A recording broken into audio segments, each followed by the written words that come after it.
Hello friends, welcome back to my channel पैसे की बात। फ्रेंड्स, आज हम जो स्टॉक डिस्कस करने वाले हैं उस स्टॉक का नाम है ओरेकल फाइनेंशियल सर्विसेज। मैंने ये स्टॉक क्यों चूज़ किया है फ्रेंड्स, क्योंकि ये एक आईटी सेक्टर का स्टॉक है। तो आइए इसको डिस्कस करते हैं मेरे साथ इन पैसे की बात। पहले तो हम फ्रेंड्स ये देख लेते हैं कि ये जो स्टॉक है ये किस सेक्टर में डील करता है। अगर आप देखेंगे तो ये जो बैंकिंग फाइनेंशियल सर्विसेज इंडस्ट्रीज होती हैं ये उसमें अपने प्रोडक्ट्स को डिलीवर करता है। बेसिकली ये असिस्ट करता है बड़े बड़े बैंक्स को, बड़े बड़ी कॉरपोरेशंस को, जो इंश्योरेंस की हैं और जो फाइनेंशियल प्लेटफॉर्म्स हैं, पेमेंट बैंक्स हैं, उनको ये एक प्लेटफॉर्म डिजिटल जो भी उनको टेक्नोलॉजी चाहिए होती है अपने ऑपरेशंस के लिए वो प्रोवाइड कराता है। और बड़े बड़े बैंक्स में जो जैसे कि मनी एंटी मनी लॉन्ड्रिंग जो भी सिस्टम्स चाहिए होते हैं वो सब भी ये प्रोवाइड कराता है।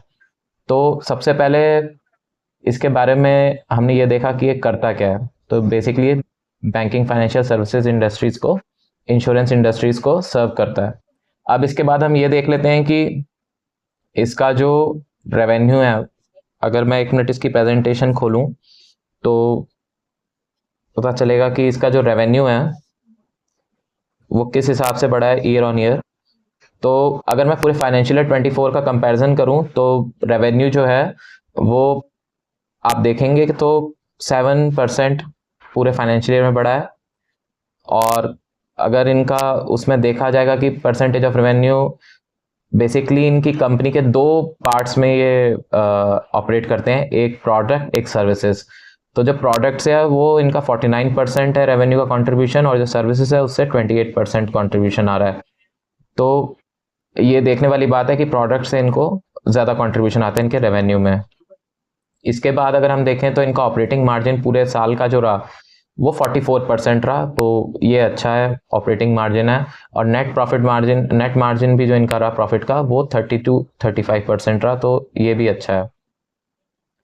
इसके बाद अगर आप देखेंगे जो ईपीएस का ग्रोथ रहा पूरे साल का कंपेरिजन टू पिछले ईयर का वो 7% रहा। तो ये ठीक ठाक है, इतना ज़्यादा खास नहीं है। बट इसमें ये है कि अभी जो आईटी का जो बूम है वो अभी तक इतना आया नहीं है। ये जो बिजनेस होता है काफ़ी स्केलेबल होता है, क्योंकि जितने इतने क्लाइंट्स आपको मिलते जाएंगे उतना ज़्यादा आपको रेवेन्यू बढ़ेगा, ऑपरेटिंग मार्जिन बढ़ेगा, और उससे नेट प्रॉफिट मार्जिन बढ़ के ईपीएस भी उतना बढ़ेगा। तो ये बात देखने वाली है स्टॉक में कि इनका जो आईटी सेक्टर का जो कहेंगे आपकी बूम है वो कब आता है, तो उसमें स्टॉक को फायदा हो सकता है क्योंकि मार्जिन अच्छे हैं।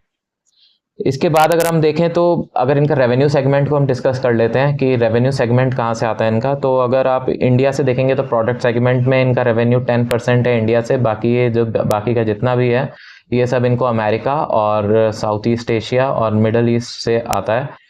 तो ये बात देखने वाली कि इंडिया से इनका सिर्फ 10% है। बेसिकली अमेरिका से इनका लगभग देखा जाए प्रोडक्ट्स में तो 23% है, और एशियन अमेरिकन में भी इनका आप देखेंगे तो 21% है, और मिडल ईस्ट से भी 22% है। तो इनकी जो जोग्राफिकल ये काफ़ी अच्छे डिस्ट्रीब्यूट कर रखा है इन्होंने अपना प्रोडक्ट का पोर्टफोलियो, एक कंट्री में ही कंसंट्रेटेड नहीं है। सर्विस सेक्टर में अगर आप देखें तो सर्विस सेक्टर में इनका जो इंडिया से कंट्रीब्यूशन सिर्फ 1% का है, बाकी अमेरिका से इनका 67% का है। तो सर्विस में तो ये 99% ये अपना आप कह लीजिए एक तरीके से जो रेवेन्यू इनका बेसिकली आ रहा है तो वो 67% अमेरिका से ही आ रहा है।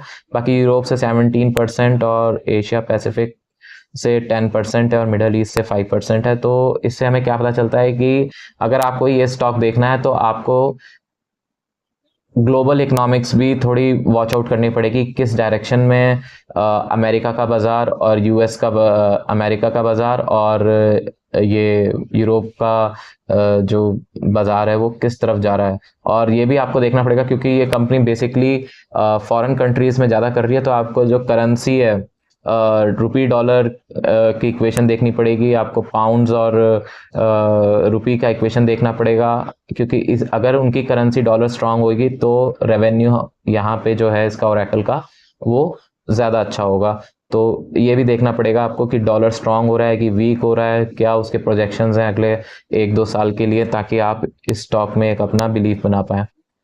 तीसरा ये सब बात हो गई कि बिजनेस कैसे करते हैं, क्या क्या रेवेन्यू कहाँ कहाँ से आ रहा है। अब हम बात कर लेते हैं फंडामेंटल एनालिसिस की, कि स्टॉक जहाँ पे ट्रेड कर रहा है अभी, क्या वो वैल्यूएशंस उसके जस्टिफाई कर रही हैं कि अभी हाई वैल्यूएशंस पे है। तो अगर आप मार्केट कैप देखेंगे 81,000 करोड़ का एक मिड कैप कंपनी है ये, एंटरप्राइज वैल्यू इसकी 76,000 है, तो ये डेट फ्री है, तो यानी कि इसमें उधारी या तो बहुत ही कम है या है ही नहीं। तो ये एक अच्छी बात है कि कंपनी अगर उधारी फ्री है तो कंपनी डूबेगी नहीं। इसके बाद अगर कंपनी का प्राइस अर्निंग रेशियो देखेंगे तो वो 34 का हो रखा है, तो 34 का प्राइस अर्निंग रेशियो है और डिविडेंड यील्ड 2.82% है। तो ये काफ़ी अच्छी बात है कि प्राइस अर्निंग रेशियो 34.4 है और डिविडेंड यील्ड 2.82 है, क्योंकि अगर प्राइस नीचे आएगा तो डिविडेंड यील्ड बढ़ जाएगी और डिविडेंड यील्ड बढ़ जाएगी तो स्टॉक बहुत अट्रैक्टिव हो जाता है। इसलिए इसका प्राइस अर्निंग रेशियो ज़्यादातर कोलैप्स नहीं करना चाहिए इस पॉइंट ऑफ व्यू से अगर आप देखेंगे तो। और अगर इसका आरओई देखेंगे तो 29% का है और लास्ट 3 ईयर्स का आरओई देखेंगे तो 26% का है। तो ये बहुत ही मतलब अच्छी बात है कि इनका जो बिजनेस मॉडल है वो काफ़ी एफिशिएंट है। अगर टेक्नोलॉजी सेक्टर में बूम आएगा तो इनके नेट प्रॉफिट मार्जिन पे भी असर पड़ेगा और नेट प्रॉफिट मार्जिन से सीधा ईपीएस ग्रोथ पे असर पड़ेगा और स्टॉक प्राइस उसी हिसाब से बिहेव करेगा। तो ये बातें इस स्टॉक में देखने वाली हैं कि कैसे इस स्टॉक को एनालाइज करना है हमें। दूसरा, अगर आप देखेंगे पीछे तो ये स्टॉक पिछले 3 साल में 3,000 रुपये से 12,000 रुपये तक गया था।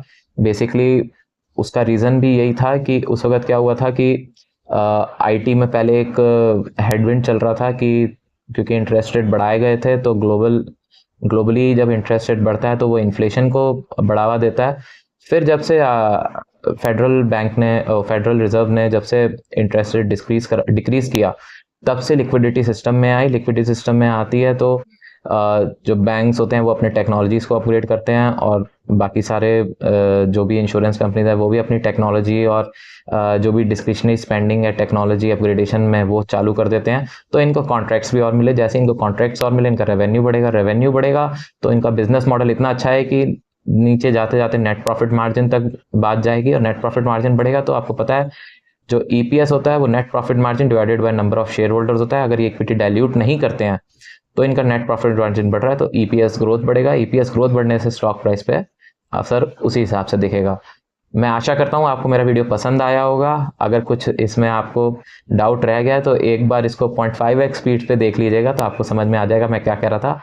अगर आप और भी ऐसे वीडियोस देखना चाहते हैं तो आप मेरे चैनल के साथ जुड़ सकते हैं और इसको ज़्यादा से ज़्यादा लाइक शेयर और सब्सक्राइब करें। धन्यवाद।